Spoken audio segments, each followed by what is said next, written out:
네, 저희 2부 Q&A 시간을 저희 졸업하신 두 분 동문을 모시고 진행을 하도록 하겠습니다. 기본적인 여러분들 관심 있을 만한 질문들을 저희가 입시, 교과과정, 수업, 해외 연수로 구분을 해서 저희가 좀 정리를 했습니다. 그와 관련해서 제가 답변 드릴 수 있는 건 제가 답변 드리고 동문들이 답변을 해주시는 것, 적절한 부분들은 동문들이 답변을 해주시도록 하겠습니다. 자, 시작하기에 앞서 저희가 동문들 두 분을 간략히 소개를 드리겠는데요. 이세준 동문, 차상대 동문, 각각 금융공학 16학번으로 입학을 하셨습니다. 그래서 지금 이세준 동문은 신금투회사의 고립학생부에서 근무하고 계시고, 차상대 동문은 에이젠 글로벌에서 지금 IT 쪽에서 금융 플랫폼 개발부에서 근무를 하고 계십니다. 간략한 소개는 제가 여기서 마치고 각자 이세준 동문과 차상재 동문이 보다 좀 디테일하게 본인이 회사에서 어떤 업무를 담당하고 계신지에 대해서 한 말씀 부탁드리도록 하겠습니다. 먼저 제 왼쪽에 있는 동문이 이성재 동문님, 이세준 동문님입니다. 네, 마이크를 넘기도록 하겠습니다. 네, 안녕하세요. 신한금융투자 에쿼티파생부에 다니는 이세준입니다.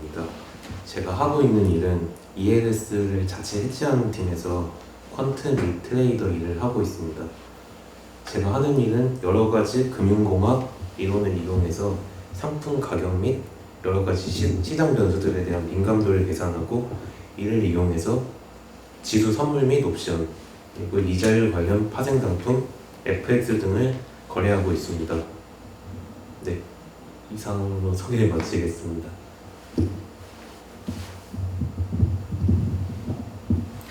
안녕하세요. 저는 차성재입니다. 제가 일하고 있는 회사는 에이젠 글로벌이고요. 그리고 제가 일하고 있는 부서는 이제 금융 플랫폼 개발부인데, 저는 주로 은행, 카드, 보험사를 이제 고객으로 두고, 그 은행에서는 연체 예측, 카드사에서는 사기 탐지, 보험사에서는 보험 상품 추천, 그리고 또 보험 상품과 관련해서 보험업에 계신 분들이 이제 그 운영에서 도움이 될 수 있도록 그런 전반적인 그 운영 관리를 돕는 그런 플랫폼을 개발하고 있습니다. 네, 이상입니다.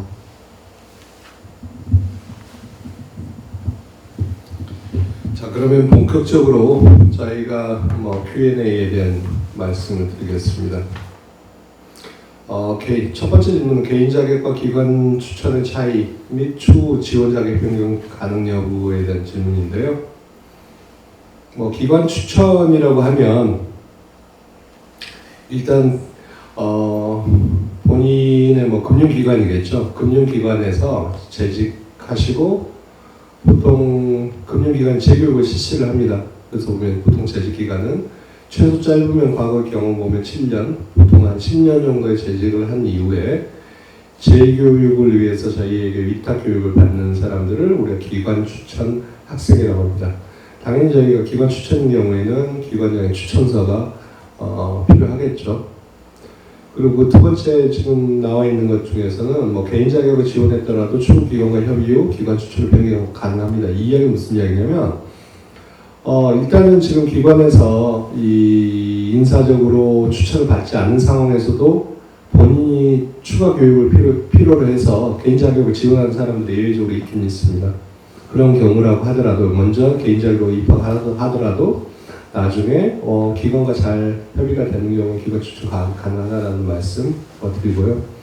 개인 자격 학생들한테는 일반적으로 해당되지는 않습니다. 그렇게 구분해 주시고, 제가 일부에서 말씀드렸던 것 같이 기관 추천은 한 25% 정도의 학생 구성 비율을 가지고 있고 75%가 개인 자격이라고 말씀드립니다.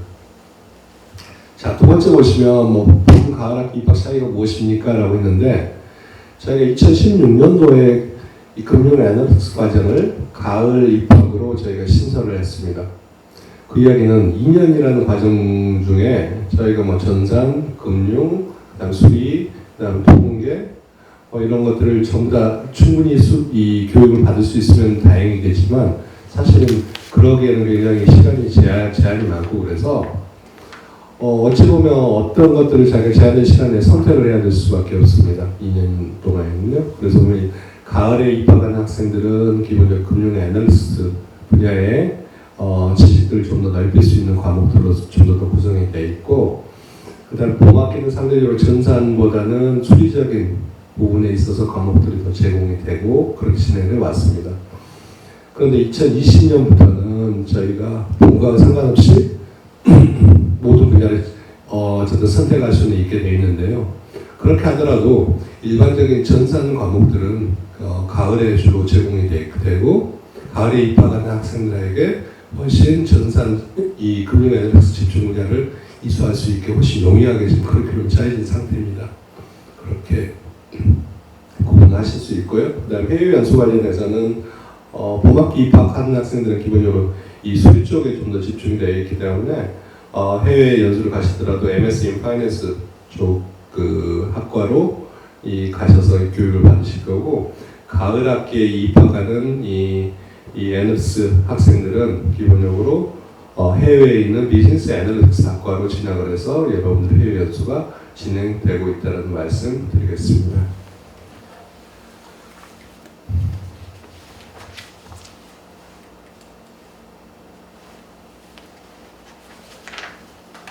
자, 1차 서류 접수 및 면접 때 유의할 점, 입학에 도움되었다고 스스로 생각하는 포인트가 있을까요? 라고 그랬는데요. 우리 동문 중에 한 분이 답변해 주시죠. 제가 할까요? 네. 일단 당연한 얘기겠지만 가장 중요한 것은 금융공학이라는 학문에 대한 관심, 그리고 배우고자 하는 이유를 거기 계신 교수님들에게 잘 납득시켜야 한다고 생각하고, 저는 그걸 잘 했기 때문에 붙은 것 같은데, 일단 교수님들께서는 제 경우는 일단 경제학 전공입니다. 이공 계열이 아닌 전공인데 학부 때 이제 수학이나 컴퓨터 같은 이제 금융공학에 필요한 과목들을 많이 수강했던 게 잘 어필이 된 것 같습니다. 그리고 교수님들께서 이제 이공 계열이 아닌 지원자들에 대해서는 배울 수 있는 준비가 되어 있는지 많이 염려를 하시는 것 같은데, 이공 계열이 아니시다고 하시다면 그런 점을 공부를 진행한다던가 아니면 이제 어떤 식으로 준비를 할 것인가에 대해서 잘 말씀하시는 게 좋을 것 같습니다. 네, 이상입니다. 우리 최상지 동문님 추가적으로 하실 말씀입니다. 저는 면접 볼 때 기억이 남는 부분이 이제 사실 금융 전문 대학원이다 보니 취업에 연관이 딱 되어 있는 과라고 생각이 들었습니다. 그래서 어쩌면 취업을 잘할 수 있는 역량을 갖추었는지 그런 부분들을 어필하는 것도 도움이 많이 될 것 같습니다. 네, 이상입니다. 자, 그 다음 질문들은 국제금융 자격증, 가령 예를 들면 CFA, FRM 등이 평가시 긍정적으로 고려되는지, 저희가 일반적인 서류를 제출하고요. 우수성 입증 자료는 여러분이 필요하시면 제출하실 수 있고요. 이런 자격증들이 그래도 여러분들이 최소한 금융에 대한 일반적인 지식을 가지고 있다라는 입증 자료로서 긍정적으로 고려된다라고 말씀드릴 수 있겠습니다. 자, 그 다음 질문은 금융공학의 심리학 및 데이터 사이언스 등 다양한 영역의 영향을 받고 있다고 생각합니다. 이런 다차원적인 학문적 기반을 요구하는 금융공학을 다루는 교수님들께서 제일 중요하게 생각하는 혹은 필수적으로 요구하는 역량은 뭐가 있을지 궁금합니다. 사실 이 질문이 쉽지는 않은 질문인데요. 제가 일부에서 설명드렸던 것 같이 금융공학이라고 하는 어떤 전체적인 컨셉을 이해하기 위해서는 다양한 학문에 대한 좀 지식들이 고루 필요하더라고 하겠습니다. 그 수리, 그 다음 통계, 전산, 금융, 회계, 그 다음 경제, 이런 학문들이 다 필요하겠죠. 어느 정도는. 그런데 저희가 이제 교육하는 입장에서 첫 번째 먼저 말씀드리면, 그러면 저희 학교 입학하는 학생들이 이 모든 영역들을 고루 다 갖추고 있다라고 말하기는 어렵습니다. 각각 학생들의 이 학부 전공에 따라서 강한 강점이 있는 분야가 있을 것이고 상대적으로 부족한 분야도 있을 것입니다. 그래서 보면 그런 분야에서 보통 금융공학을 할 때 이 저희가 학부에서 보통 보면 수리나 아니면 통계나 아니면 전산 쪽을 전공을 했던 학생들은 비록 금융에 대한 지식이나 아니면 경제에 대한 지식, 회계에 대한 지식이 좀 부족하더라도 실제로 금융공학을 하기에 있어서 어찌 보면 자기가 부족하면 배우는 데 있어서 상대적으로 좀 더 용이할 수 있고요.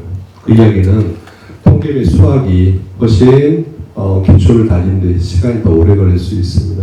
그런 차이점이 있고 그 다음에 두 번째 이 각각의 학문들이 어느 학문이 더 중요하다 중요하지 않다라고 말씀드릴 수 없지만 여러분들이 금융이라는 분야도 세부적으로 나누면 굉장히 디테일하게 자기가 원하는 분야들 다 다를 수 있습니다. 저희 들어오는 학생들, 졸업한 학생들 상당 분야가 자산운용 파트로 가지만 자산운용 내에서도 저희가 프론트 오피스가 있고 백 오피스가 있을 수 있습니다. 그래서 보면 자기가 필요한, 자기가 희망하는 분야에 따라서 각각에 따라서 중요한 파트들도 중요한 어떤 이 과목들도 좀 다르더라고. 그렇게 답변을 드릴 수 있을 것 같습니다. 자, 그 다음에 다음 질문으로 넘어가면요.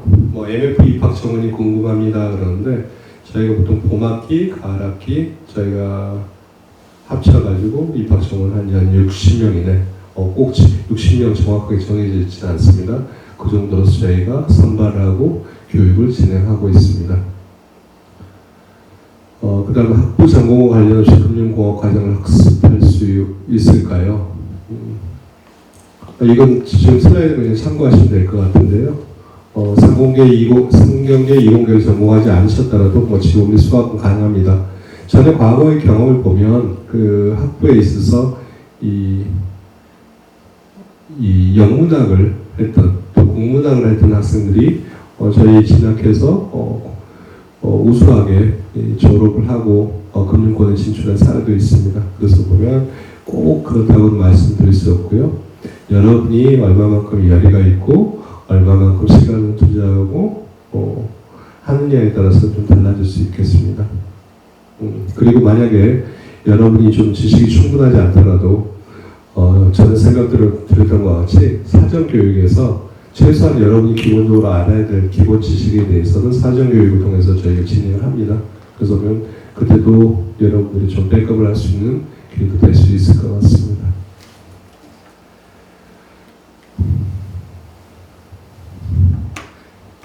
가을학기 입학생의 경우 금융 애널리틱스 집중 분야를 필수로 선택해야 되나요? 꼭 그렇지는 않습니다. 2020년부터는 다양하게 여러분들이 집중 분야를 전에는 봄학기에 입학했던 학생들을 금융 애널리틱스가 저희가 2016년 신설이 된 이후에 집중 분야를 선택을 못하게 저희가 했는데요. 그렇지는 않고 여러분은 취업 분야에 따라서 과목을 여러분들이 수강을 하시고 집중 분야를 선택하실 수 있습니다. 그렇지만 어찌됐든지 간에 가을에 여러분이 입학하시면 훨씬 금융 애널리틱스를 교육받는 데 있어서 훨씬 더 용이하다는 이점은 있다는 말씀을 드리겠습니다. 자, 금융공학 석사과정 입학을 위해서 미리 공부하면 도움이 될 것들이 있을까요? 이건 제 경험보다는 우리 동문들의 경험이 필요할 것 같습니다.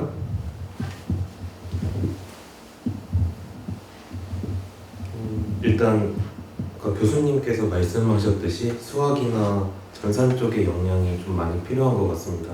구체적으로는 수학 쪽에서는 이제 학부 기준으로 말씀드리면 1학년 때 배우는 과목들, 기초 미적분이라든가 선형대 수학 정도를 알고 오시면 굉장히 큰 도움이 될 것 같고, 또 더 중요한 거는 이런 수학 과목들을 배우면서 얻어지는 수학적 사고력, 이런 것이 굉장히 중요할 것 같습니다.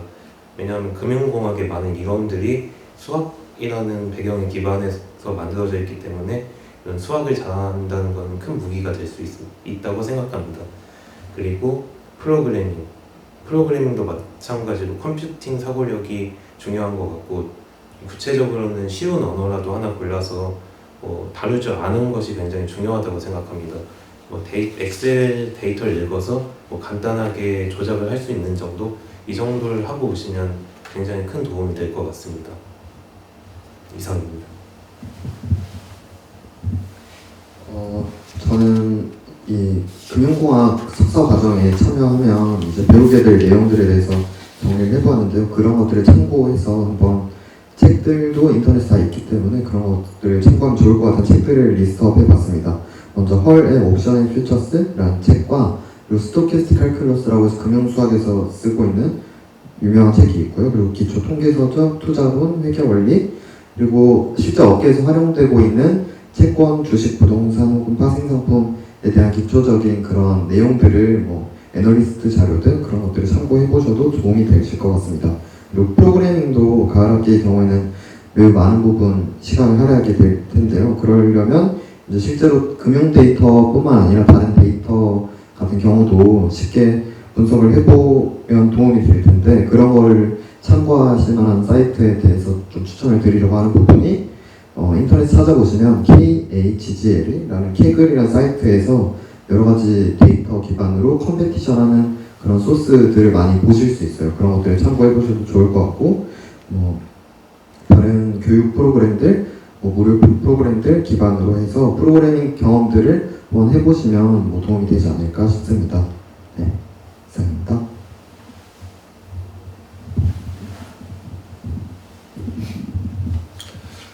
네, 우리 분들이 답변을 잘해주신 것 같은데요. 다음 질문으로 넘어가면 금융공학 석사과정 입학적 요구되는 수학적 능력은 어느 정도 수준인가요? 그랬는데요.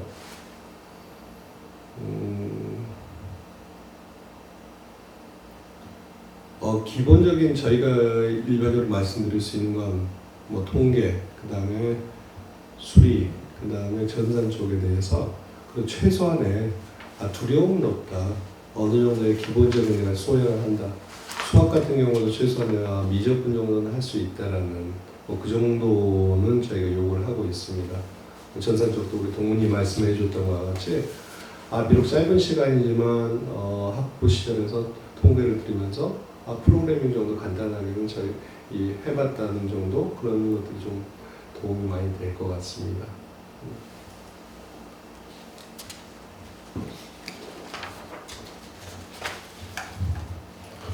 취업 시 가장 중요한 요소가 무엇일까요? 취업 연령 제한이 있는지도 궁금합니다. 라고 그러는데요. 제가 이제 과거 많은 졸업생들이 있었지만, 일단은 본인이 뭘 원하는지에 대한 것이 가장 중요할 것 같습니다. 제가 말씀드릴 수 있는 것들은. 그래서 보면, 이 입학 전에 저희 학교를 지원했던 지원자들은 대부분 본인이 들어서 이 금융공학 공부한 다음에 어떤 진로를 가야 될지에 대해서 막연한 사실은 그 희망 분야들 대부분 가지고 있습니다. 그렇지만 들어와서 또 보면 희망 분야가 바뀌기도 하고요. 교육을 통해서.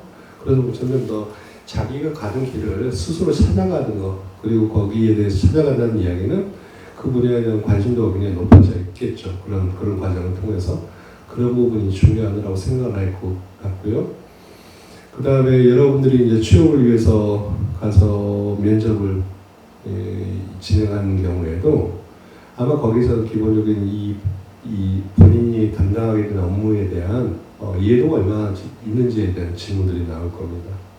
물론 거기에 대한 것들은 여기 학교에서 기본적인 아카데믹한 지식과 그 다음에 그 응용과 퀀트적인 지식들을 제공하겠지만 그 플러스 여러분 진짜 관심이 있다면 또 현 업계가 어떻게 돌아가는지에 대해서 여러분이 계속 캐치업을 해야 되겠죠.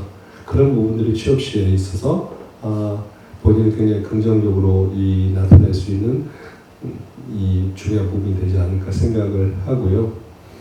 그다음에 취업 연령 제한이 있는지도 궁금합니다. 이 질문에 대해서는 각각 기관들이 대략적인 명시적으로 표시하는 기관도 있고 또 그게 없는 데도 있지만 대체 신입사원 경우를 말씀드리겠습니다. 경력사원 경력이 있기 때문에 별 상관없지만 취업 연령은 저희가 보통 아주 늦어도 한 32, 33세 그게 아마 신입으로서 취업 연령 마지막이지 않을까 정도로 그건 저희 학교가 정하는 게 아니라 기관에서 봤을 때 그렇게 진행되고 있는 걸로 저는 파악을 하고 있습니다. 있습니다. 우리 혹시 뭐 취업에 관련돼서 취업의 유경험자들로서 뭐 추가할 말 있나요? 네, 저도 교수님께서 거의 다 말씀해 주셔서 그건 없습니다. 자, 그럼 다음 질문으로 넘어가겠습니다. 금융 애널리틱스 집중 분야를 이수한 학습 졸업생들의 커리어가 궁금합니다. 그런데 여기 다양한 지금 회사들 언급이 되고 있는데요. 국내 미래에셋, 뭐 신한, 신금투, 신영증권, 하나은행들 등 뭐 졸업생 93% 이상이 뭐 자산운용, 증권, 금융 등 금융 전반에 종사하고 있습니다. 그다음 핀테크로 진출하고 있다는 거 참고하시면 될 것 같고요. 자산운용 측면에서 AI와 비즈니스 애널리틱스가 적용성이 높다고 판단되는 분야와 그 영향력은 어느 정도인지 궁금합니다. 또한 금융 애널리틱스 분야에서 AI 시뮬레이션이 적용된 사례가 있는지 궁금합니다. 이건 최근에 졸업을 해서 현업에 있는 동문들이 답변을 해주시겠습니다. 이번에 이 차성재 동문이 먼저 답변할까요? 일단 저는 금융 애널리틱스 분야에서 AI를 이용해서 직접 프로그램을 개발하는 사람으로서 제가 생각해본 부분은 일단 데이터가 다량 존재하는 분야, 주식이나 대출 상품, 카드사, 그리고 페이사, 보험사 등을 주제로 이제 상품 개발이라던가 데이터 분석한다거나 그리고 모델링을 하는 그런 부분에서 주로 쓰인다고 생각이 듭니다. 그리고 B2C, 저희 회사에서 현재 상품으로 비즈니스 모델로 두고 있는 모델은 B2C 기반 플랫폼, 통신사, 쇼핑몰, 그리고 페이사 등을 이제 실제 대출을 할 수 있는 은행사, 저축은행사 그런 쪽으로 연결해주는 그런 플랫폼들의 플랫폼 역할을 하는 그런 플랫폼 애저 서비스 형태의 비즈니스 모델로도 주요 활용될 수 있다고 생각이 됩니다. 그리고 자산운용 측면에서 AI와 비즈니스 애널리틱스의 경우에는 아무래도 그 포트폴리오 투자를 하는 측면에 있어서 AI 기술, 머신러닝 기술 그런 것들을 이용하고 있다고 저는 알고 있습니다. 네, 있습니다. 저는 제가 하는 쪽이 이쪽하고 관련이 많이 없어서 이쪽에 대해서는 차성재 동무님이 말씀해 주신 것 이외에 할 수 있는 말이 없을 것 같습니다. 이상입니다.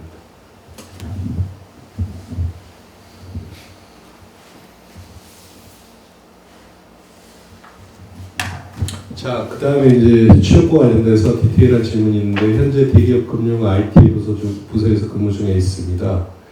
기존 IT 경력을 살리는 방향으로 커리어를 확장하고자 합니다. 조언 부탁드립니다. 그러는데요. 이건 저희가 AB로 만들었던 답변을 좀 참조하면 되실 것 같고, 근데 저희가 보통 경력직 같은 경우는 이렇게 조언을 합니다. 특히 금융권들이 가령 비금융권에서 경력을 쌓고 그 다음에 졸업한 이후에 금융권에 본인이 특별히 원하는 스페시픽한 어떤 분야에 갔을 때 비금융권에서 근무했던 경력을 인정을 안 하는 경우도 있습니다. 근데 그런 경우를 보면 굉장히 본인의 경력에는 전 로스가 있다고 생각을 하거든요. 그래서 보면 만약 이 케이스라면 대기업 금융 IT 부서에 있다면 그래도 이 부서에서 근무했던 그 경력을 인정받을 수 있는 금융권에 이런 그 업무를 찾아서 가는 게 저희는 좀 유리하다고 생각하고, 그 부분이 꼭 금융권이 아니라 IT와 결국 금융과 연관된 IT 기업에 진출할 수도 있는 그런 부분이 있지 않을까 싶습니다. 자, IT 업계에서 일하고 있는 직장인입니다. 나이가 31살이 늦지는 않겠죠. 이 부분은 나이상으로 보면 거의 이 경력직이니까 좀 다를 수 있는데, 그래도 보면 유관 업종에 취업을 하느냐 아니냐에 따라 좀 다를 수 있으니까 경력이 괜찮다면 전 늦지는 않다라고 말씀드릴 수 있을 것 같습니다. 세 번째, 카이스트 금융공학 석사에 대한 취업 시장의 평가가 궁금합니다. 그런데요. 저희가 지금까지 꽤 많은 동문들을 저희 카이스트가 배출했었고, 특히 이 카이스트 졸업 동문들은 이제 금융 전문 인력으로서 여러분이 상상하는 어떤 금융 상품을 설계하고 운영하고 뒤에 설치를 하고 이와 관련된 굉장히 스페시픽한 분야에는 어디에 가시든지 카이스트 동문이 있다라고 보시면 될 것 같습니다. 여러분 그냥 일반 그 리테일 사이드에서 뭐 은행의 뭐 어떤 지점이라고 하면 거기서 카이스트 동문을 만나기 굉장히 어렵겠죠. 그렇지만 그런 전문직에 있어서는 어디든지 카이스트 동문이 있고 뭐 혹은 우리가 이 여의도에 가시면 뭐 카이스트가 마피아다라고 하는 그런 이야기까지 할 정도로 많이 관광에 퍼져 있다고 말씀드릴 수 있을 것 같습니다. 이 여기에 대한 답변은 우리 동문들이 또 직접 취업을 한 이후에 느꼈던 것들에 대한 걸 좀 추가를 해주시면 좋을 것 같습니다. 네, 그 카이스트에서 제공하는 커리큘럼의 전문성은 시장에서도 인정받고 있는 것 같습니다. 그래서 졸업생에 대해서 뭐 전문적인 지식 이런 걸 많이 기대하기도 하고 또 졸업생들이 그런 기대에 많이 부응을 하는 편이라 평판이 아주 제가 생각했을 때는 좋은 것 같고 그런 얘기도 많이 들리고 있습니다. 이상입니다. 저는 교수님과 이제 이세준학 그 동문님의 말씀해주신 부분이랑 동일하다고 생각이 들어서 얘기 더 이상 하지 않아도 될 것 같습니다.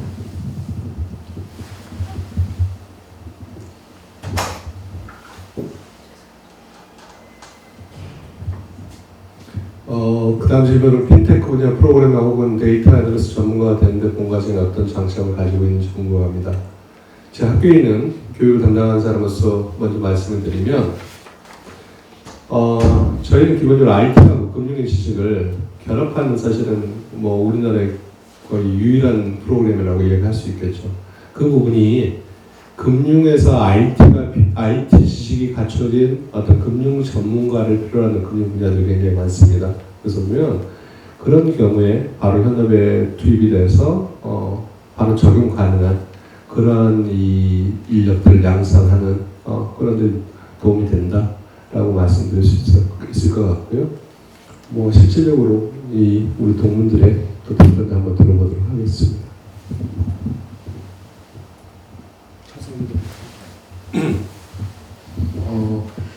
제가 생각하는 이제 핀테크 분야 프로그래머 그리고 데이터 애널리틱스 전문가가 되는데 도움이 되는 부분이라고 생각되는 것은 이제 첫 번째로는 이제 세계 최고 수준의 교수님이라고 계시는 분들이 강의를 해주십니다. 그래서 금융 분야뿐만 아니라 전산학과 그 대전의 본원에 계신 교수님들이 올라오시고 수리과학 교수님도 올라오셔서 이렇게 도움이 많이 되실 것 같고요. 그리고 실제로 프로젝트성으로 해서 프로그램을 직접 짜보기도 하고 모델링을 직접 해보기도 하는 그런 교육이 위주다 보니 이제 경험했던 부분이 현업에 도움이 많이 되는 것 같습니다. 그리고 사실 학비가 처음에 비싸다는 생각도 들 수 있는데 여기 이 카이스트에 오시게 되면 뭐 국내 데이터의 경우도 코스콤이라는 뭐 툴도 있고 뭐 로이터, 블룸버그 이렇게 그 플랫폼을 이용하면 데이터를 저희가 개인적으로 비싸게 쓸 수 있는 비싸서 쓸 수 없는 그런 데이터를 직접 구독하고 있기 때문에 그런 부분들을 저희가 활용해서 연구를 해볼 수도 있고 프로젝트를 해보실 수도 있고 다양하게 이제 투자에 대한 그런 연구를 진행해 볼 수 있습니다. 그리고 추가적으로 이제 크시프라고 카이스트 학생 투자 펀드를 이제 경험하실 기회가 있다고 이제 경험하실 수 있는 경우가 있으실 텐데 그 펀드에서 직접 투자팀에 들어가서 그런 뭐 자기가 맡은 그 투자 파트에 대해서 이제 데이터를 직접 분석해보고 투자 포트폴리오를 구성해보고 그런 경험을 하시게 되면 핀테크 분야 프로그래머나 데이터 애널리틱스 경험을 하는데 많은 도움이 되실 거라고 생각이 듭니다. 네, 이상입니다.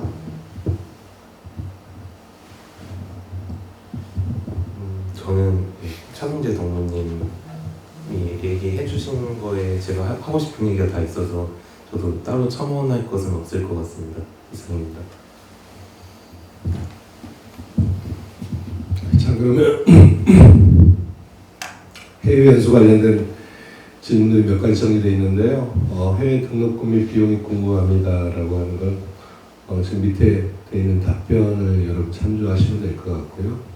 해외 연수 필수입니까? 필수입니다. 필수이고 그 다음에 여러분이 입학하시면 2021년도 봄학기에 여러분이 해외 연수를 가게 된다라고 말씀드리고 애널리틱스 전공을 선택할 수 있는 대학으로서 유니버시티 오브 텍사스 오스틴, 그 다음에 오하이오 스테이트 유니버시티, 그 다음에 얼바나 샴페인으로 셋 중에 하나를 여러분 선택하시게 된다 말씀드리겠습니다. 해외 연수 과정에서 취득한 학점 이수 방식과 일정이 궁금합니다라고 하면 여러분이 거기 가셔서 기본적으로 애널리스트 관련된 관심 있는 분야들에 대한 이 과목들을 선택하시면 되고, 보통 학생들은 본인들이 또 해외에 갔을 때 다른 시간 매니저도 다를 수 있으니까요. 보통 일반적으로 보면 한 9학점에서 12학점 정도 수강하는 게 일반적이다라고 말씀드릴 수 있습니다.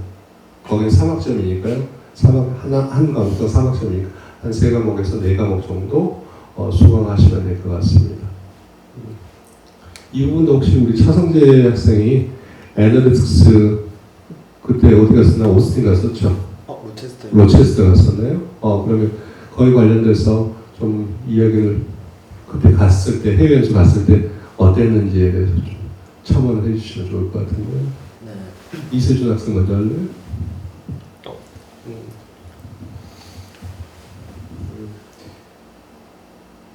일단 해외 연수 과정에서 학점 이수 방식은 여기서와 크게 다르지 않다고 생각하셔도 괜찮을 것 같습니다. 뭐 이쪽 카이스트에서 개설되지 않는 좀 더 다른 쪽의 공부를 하고 싶은데 그쪽에는 이제 많이 열려 있으니까 그런 과목들 위주로 수강하시고 학점 인정되는 것도 비슷하니 그 원하시는 과목이 많이 열리는 학교를 선택하셔서 교환학생을 가시는 것도 괜찮을 것 같습니다. 네, 이상입니다. 저는 이제 그 로체스터 유니버시티 쪽에 비즈니스 애널리틱스 과정을 참여를 했었는데요. 거기서는 이제 여기 먼저 카이스트에서 한 학기 배우고 넘어서 이제 갔다 보니 저희가 뭐 프로그래밍을 배우고 금융에 대해서 얇게 배운 부분을 기반으로 그 프로그래밍 기반으로 미국으로 가면 이제 비즈니스 분야 그리고 파이낸스 분야도 뭐 조금 그 애널리틱스 기회를 가지실 수 있습니다. 그래서 애널리틱스를 미국에서는 어떤 툴을 이용하고 어떤 프로그래밍 그 연구를 진행할 수 있는지 그런 분석 그 능력을 그 미국에서 최신 이제 이용 중인 그런 기술들을 배우실 수 있다는 강점이 있으신 것 같습니다. 네, 이상입니다. 이 부분은 여러분이 입학한 이후에 또 차차 여러분 해외 연수를 가기 전에 그 전에 갔다 왔던 여러분 선배들이 각각의 대학에 대한 또 설명들을 하는 기회를 가질 겁니다. 그럼 보다 자세하게 들어보고 여러분들이 본인에게 맞는 대학들을 선택해서 다녀오시면 될 것 같고요.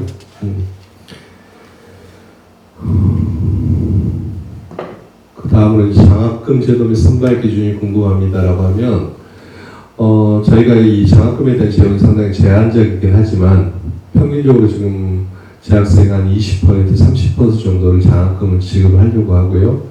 그 장학금 규모는 평균 여러분의 등록금의 20% 30% 정도 내다라고 하시면 될 것 같고, 그 다음에 장학 선발 기준 밑에 나와 있는 것 같이 여러 가지 기준이 있겠지만요, 종합적으로 고려는 하고 있습니다. 그렇지만 그런 부분들이 뭐 크게 변별력이 없는 경우에는 그래도 아무래도 직전 학기 성적이 가장 중요하다고 할 수 있고, 그 다음에 여러분들이 이 각 기마다 대표를 뽑는데 대표 부대표를 뽑는데 거기에 대해서 좀 헌신해 주는 학생에 대해서는 장학생 선발에 대해서 우대를 하고 있다는 점 말씀드리겠습니다. 자, 그다음 마지막으로 2년 동안 총 등록금은 얼마인가요? 라고 했는데 그건 이 슬라이드에 있는 것을 참조하시면 될 것 같습니다. 자, 이상으로 기본적인 우리가 공통적으로 자주 나오는 질문들에 대해서 우리가 답변을 했는데요. 이 부분이 충분한 답변이 안 될 수 있고 여러분의 어떤 스페시픽한 질문에 대해서는 우리가 커버하지 못하는 부분이 있을 텐데, 여기 추가 궁금한 사항은 여기 홈페이지에 보시면 거기서 댓글로 질문해 주시면 저희가 매일 저희가 좀 확인을 해서 가능한 좀 충분한 설명을 더 드릴 수 있도록 하겠습니다. 마지막으로 지금 보면 전 세계적으로 보면 우리가 뭐 사회적 거리두기를 하면서 실제로 여러분들과 직접 만나지도 못하고 온라인으로 진행하지만 그래도 보면 여러분이 저희 학교에 많은 관심을 가져주시고 여러분이 금융공학 그리고 앞으로 발전하는 금융에 대한 열정들이 있다면 거기에 대한 굉장히 나이스한 굉장히 괜찮은 선택지로서 카이스트가 있다는 점 말씀 다시 한번 드리고 싶고요.